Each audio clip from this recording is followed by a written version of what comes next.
The Street Orphans by Mary Wood. Read by Larner Wallace-Taylor. Part 1. Lives Ripped Apart. 1850. Chapter 1. Ruth Dovecote. A shattered family. Ruth, will you hurry yourself? It's nigh on nightfall and we've to find shelter. Ma? I can't. You go on. I'll rest a while and catch up later. Leave a message at the inn when you find somewhere to bed down so that I know where to find you.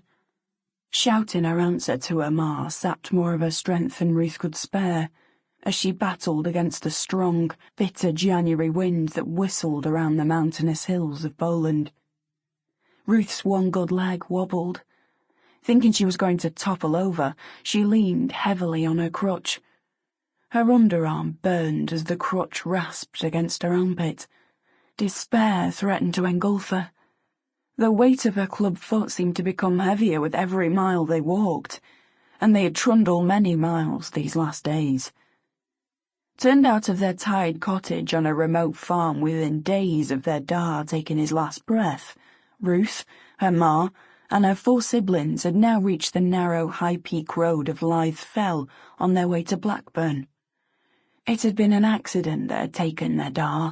A strong man, he'd been to market in the nearby small town of Pradley, which lay topside of Sladeburn, north of the forest of Bowland.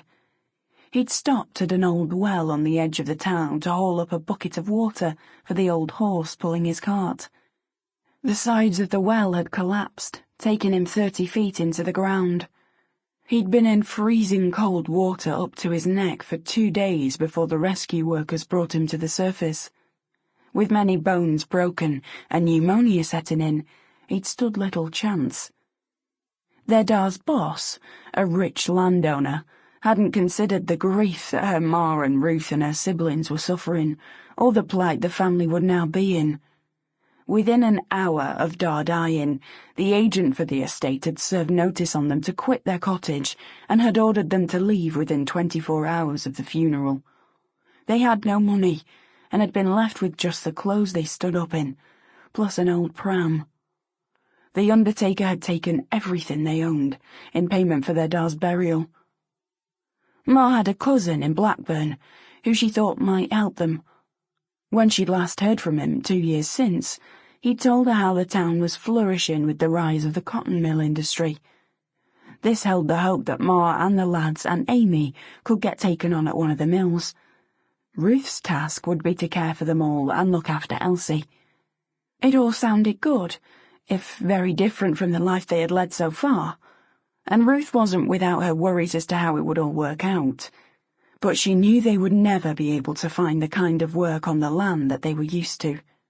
Farm work paid little to the menfolk, and nothing for the labour of women and young uns who were expected to work as part of the deal to gain a cottage with the job. They had taken few rests as they walked during the daylight hours in the unforgiving weather conditions, and had had to keep to the highway because of Ruth's difficulties. The road was little more than a track, and it stretched their journey by many more miles than going over the top would have done. At night they had huddled together and bedded down amongst the bracken. By nightfall this day they hoped to reach Clitheroe, as Ma thought it was within 10 miles now. There they planned to beg some shelter and food, as the last of the bread and preserves that Ma had packed for their trip had run out the night before. Hunger and cold slowed their progress. Ruth's more than that of the others, as her affliction, already a hindrance to her, worsened with the effort of walking such a long distance. Looking up, she saw that her ma was 300 yards ahead of her. Behind her ma trailed her sister, Amy. Her curly hair frizzed even more than usual by the way the wind had played with it. Amy hated it, and thought Ruth lucky to have long, dark hair. Amy's wouldn't grow long. It became too tangled, and Ma had to cut it. It reminded Ruth of a bowl of soap suds all bubbled up, and though Amy wouldn't have it, it set off a pretty Sample complete. Ready to continue?